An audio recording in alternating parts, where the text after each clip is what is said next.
The U.S. Embassy in Yemen condemns Houthi recent war crime in Juba.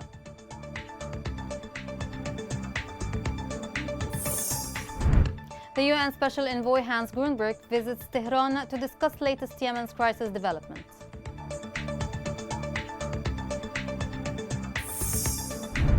Houthi deadly mines continue to claim lives of civilians in Hodeidah.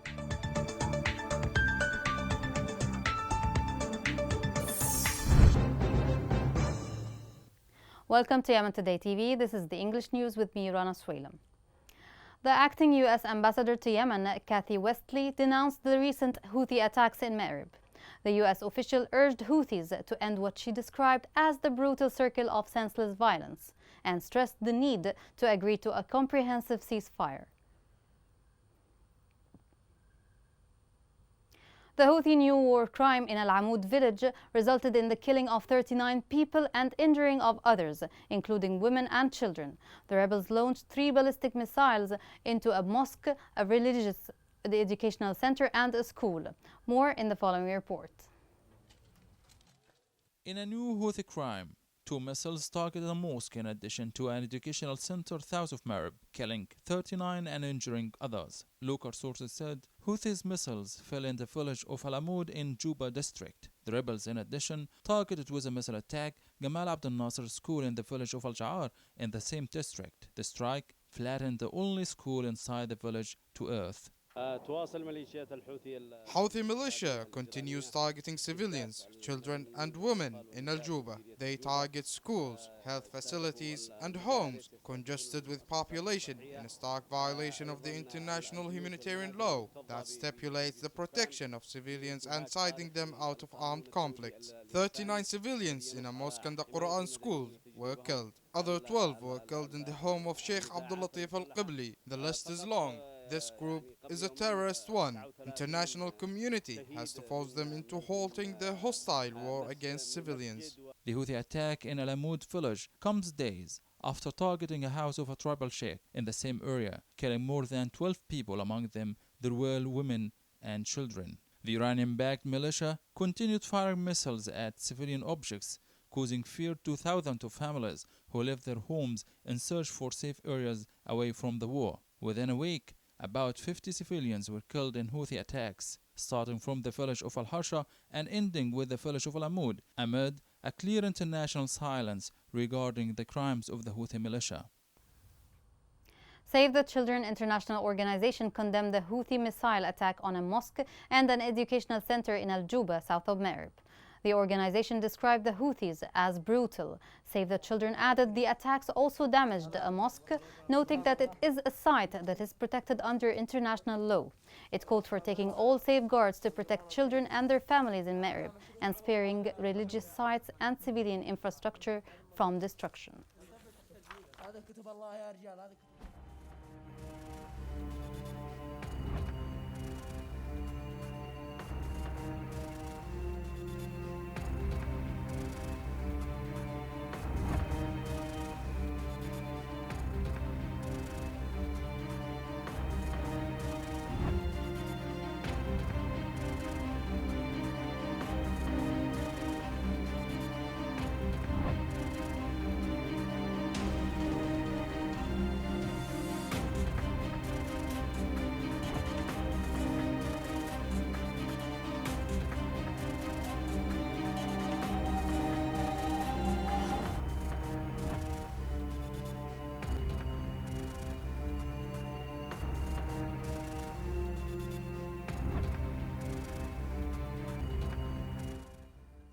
United Nations Special Envoy to Yemen, Hans Grunberg, held discussions in Tehran on the latest developments in Yemen. Grunberg stressed that the countries in the region have a very important role in supporting the peace process. Grunberg pointed out that he is currently evaluating different viewpoints and intends to take into account concerns of Yemeni political parties in his future plans.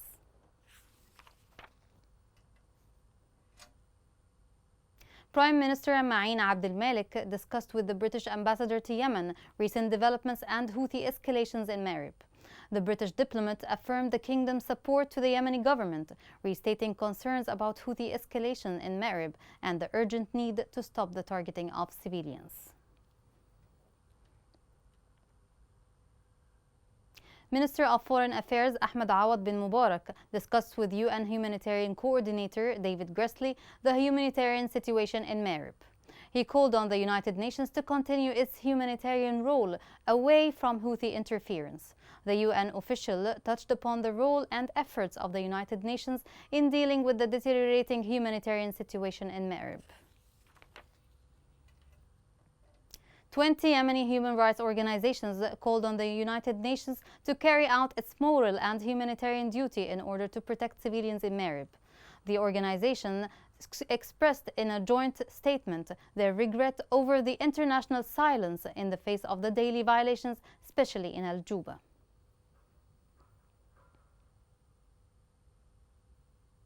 Displacement from Marib continues as civilians escape the Houthi fire. A recent government report recorded the displacement of 54,000 people. More on this story is within this report. Houthi military escalation in Ma'rib has led to dire humanitarian situation, especially with regards to displacement. The Executive Unit for the Management of IDPs camps in Ma'rib said that since the beginning of last September, about 54,000 displaced people have been forcibly displaced from the southern districts of Ma'rib.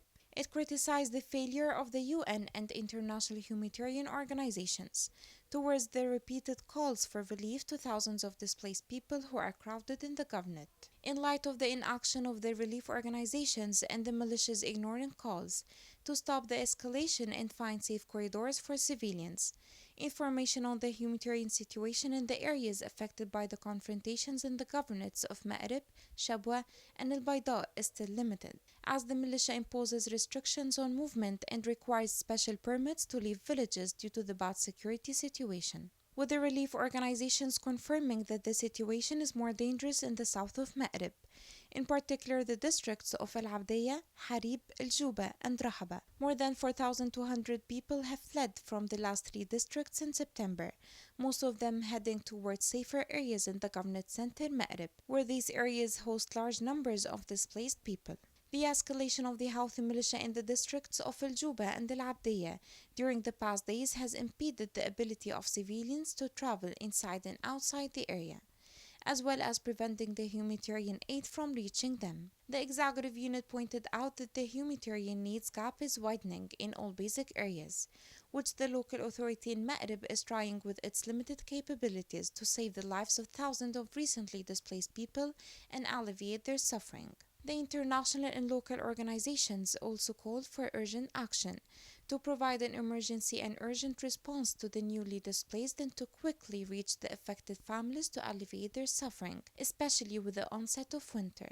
From the wreck of war to the tragedy of displacement, Yemenis keep suffering and risking their lives in order to find safer areas for their families and children to live in, with no safe place to go to. To Hodeidah, the Houthi militia suffered human and material losses on three fronts. Clashes erupted in Al-Faza and the Al-Jabaliya areas in Al-Tuhayta, during which joint forces broke Houthi infiltrations and inflicted losses on them. The clashes coincided with shelling on Houthi positions by joint forces south of Hodeidah. On Hais front, joint forces hit Houthi gatherings and caused losses among them. The Joint Forces engineering team discovered a network of high explosive mines planted in populated areas south of Hodeidah. The following report has more details. Houthi militia has caused death, injury, and displacements of thousands of Yemeni civilians in various regions of the West Coast since the announcement of UN-sponsored truce in late 2018. The Joint Forces engineering team discovered the high explosive laser mines planted by Houthi militia in the middle of civilian areas. This minefield was discovered in a closer area to an internationally banned individual minefield south of Hodeidah, western Yemen. Houthi network of mines are planted on an area of more than 100 meters in the southern outskirts of Hais. This constitutes a new war crime to be added to a series of war crimes done by Houthi militia. This is the third mine that was planted by Houthi militia in the middle of villages and agricultural areas. The minefield is difficult to detect.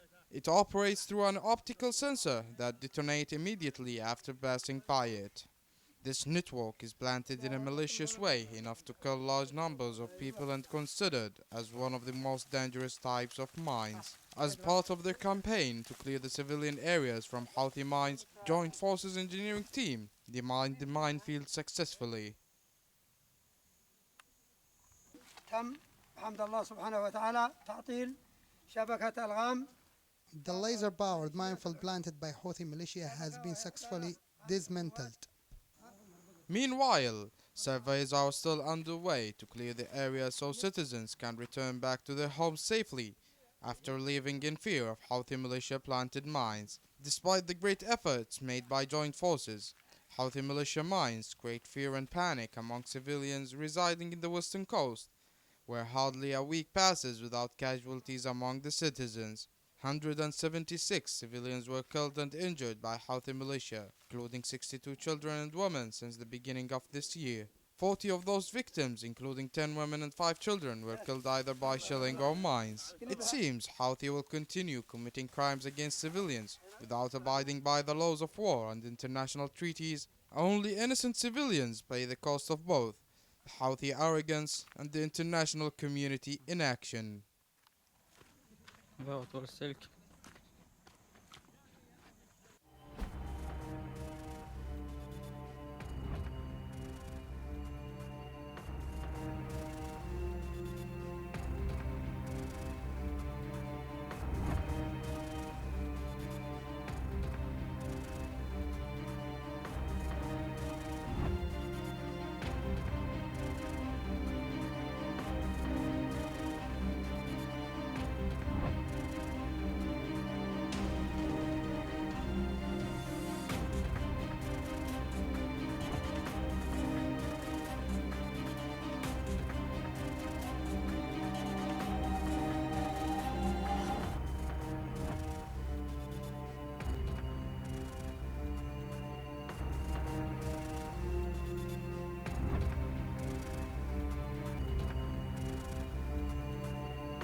In Taiz, 3 civilians were killed in Houthi shelling that targeted Jabal Habashi west of the city.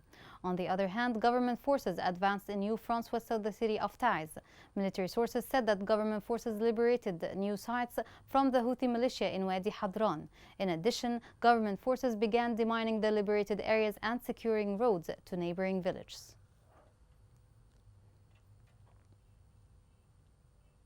Coming next. Houthi oppressive machine continues to assault journalists and silence freedom of speech.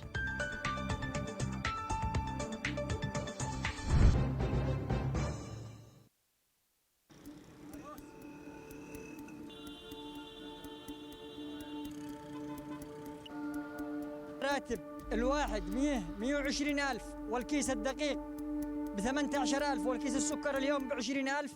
كم يعني بيعطي هذا الراتب كامل كيس سكر وكيس دقيق؟ المواطن اليمني يعيش في أزمة إنسانية وغذائية مؤلمة من غلاء الأسعار وفحشة الأسعار وغلاء الصرف والعملة الأجنبية في البلد. حالتي الحين حالة لما خرج المندوب 12 كيلو ما نقدرش ناكل الأكل داخل ما إحنا بحاجة صعبة.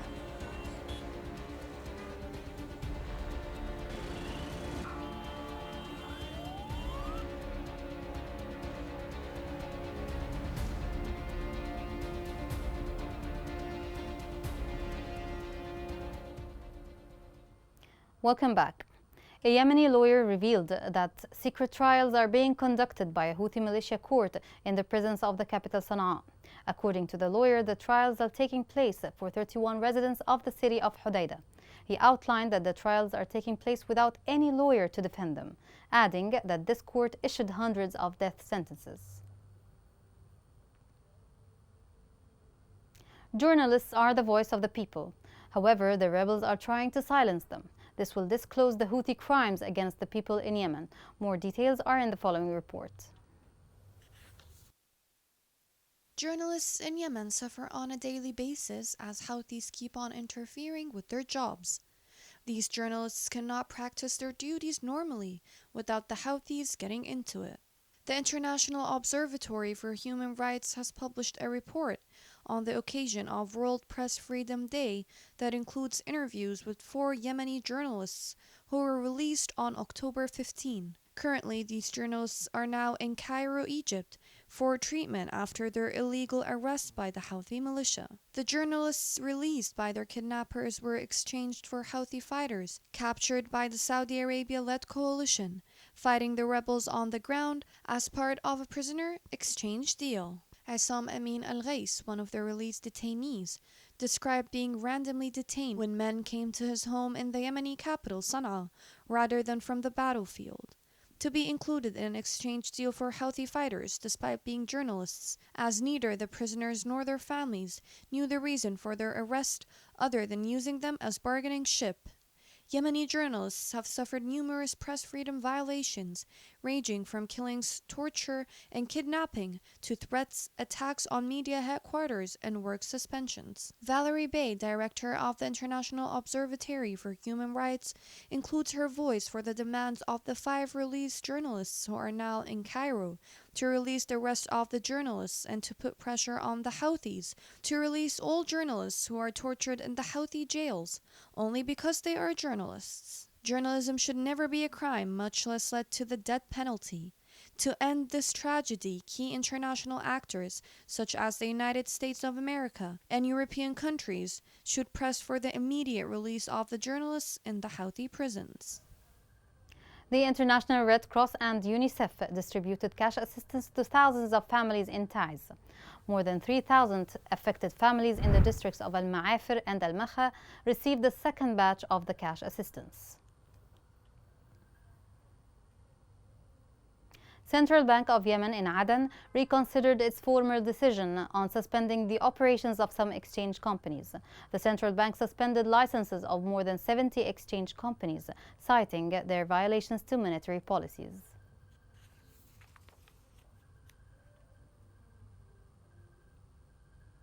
The National Committee Against Coronavirus announced 7 new cases of the COVID-19 in 4 governorates. Also, 4 deaths were recorded, plus 35 recovered cases. With the current updates, the total confirmed cases are 9,806, including 1,894 deaths and 6,458 cases of recovery.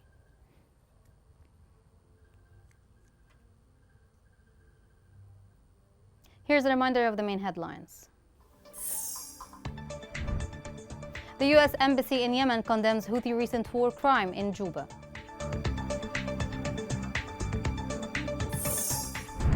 The UN Special Envoy Hans Grunberg visits Tehran to discuss latest Yemen's crisis development.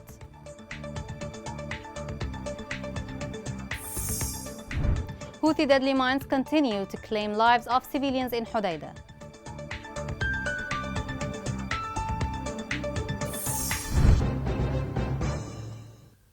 This is the end of the news. Thank you for watching. Have a great day.